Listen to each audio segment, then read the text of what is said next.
বিসমিল্লাহির রহমানির রহিম। আসসালামু আলাইকুম। সবাই কেমন আছেন? আলহামদুলিল্লাহ, আমিও ভালো আছি।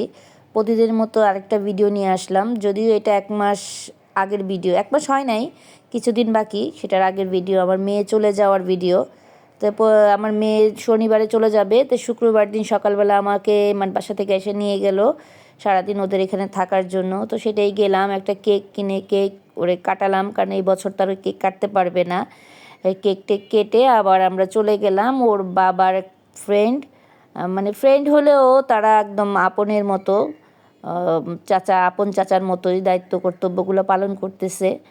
সেই চাচার বাসায়, আমাদের ওর মানে হুমায়ুন ভাইয়ের বাসায়, সেখানে গেলাম। যেখান থেকে একটু দেখা সাক্ষাৎ করে বিদায় টিদায় নিয়ে আবার চলে আসলাম আমাদের শাহজাহানপুরেই ওর আরেক চাচার বাসায়। সেখানেও কথাবার্তা বলে বিদায় নিয়ে যথারীতি মা মেয়ে একা একা হাঁটতেছি, সাথে আমার ছোট ছেলেও আছে।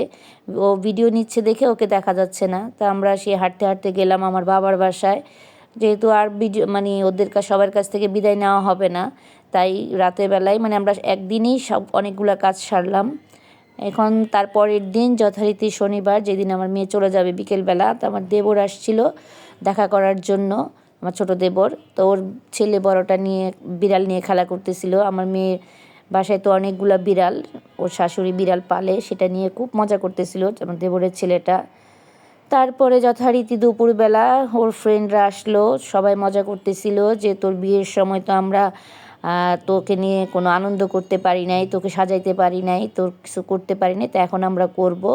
এখন শেষ সময়ে ওর ওর শাশুড়ি আর হাজব্যান্ড লাকেজ গুছাচ্ছে, কোনো কিছু মিস আছে কি না। এই তো মেয়ের বান্ধবীরা আবার ওকে সাজাচ্ছে, বলতেছে যে তোর বিয়েতে তো আমরা করতে পারি নাই, এখন করব, এটাই তোকে বিদায় দেওয়া। সেই বিদায় দেওয়ার জন্য ওরা আসছে, 3-4 জন আয়সা ও আমার মেয়েকে সাজাচ্ছিল, যেটা নাকি ওর বিয়ের মধ্যে করার কথা সেটা ওরা এখন করলো। তো সেদিন দুপুরবেলা রান্নাবান্নার ভেজালটা আমার মেয়ের শাশুড়িকে দিই নাই, বলছি যে আপা ভেজাল করার দরকার নাই, আমি খাবার কিনে নিয়ে আসি বাইরে থেকে, আমরা যারা যারা আছি এখন বাসায় সবার খাবারটা আমি কিনে নিয়ে আসি। তখন যথারীতি আমার ছেলেকে আর ওর মামাতো দেবরকে দিয়ে পাঠিয়ে দিছি যে তোমরা যাও, দুজনে খাবার নিয়ে আসো, আমরা বাসায় যারা যারা আছি সবার জন্য।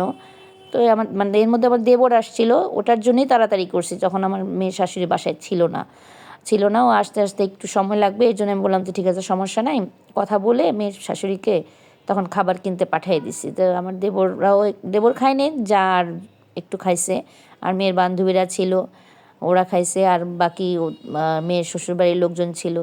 খাওয়া দাওয়া শেষ, রেডি হয়ে যথারীতি মেয়েকে নিয়ে চলে গেলাম আমরা সেই এয়ারপোর্টে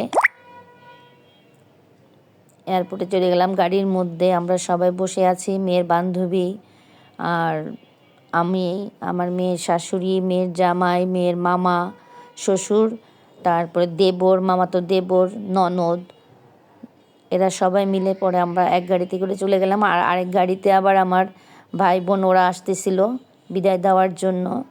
আবার আরেক দিক থেকে আমার মেজো ননাসও আসতেছিল, যদিও ওদের ভিডিওটা নাই ওরকম আমার কাছে, কারণ এমন একটা মুহূর্ত, যে মুহূর্তে ভিডিও করা এবং ছবি তোলা মোটে সম্ভব ছিল না। এটা আমি ছিল না, তাই কিছু ছবিও আমি অ্যাড করে দিলাম, কারণ এমন একটা মুহূর্ত যেটা ভাষায় প্রকাশ করার মতো না। মেয়ে বিদায় দেওয়া, জানি না কখন আর দেখা হবে মেয়ের সাথে, তাই এইটুকু দিলাম আপনাদের কাছে। আল্লাহ হাফেজ।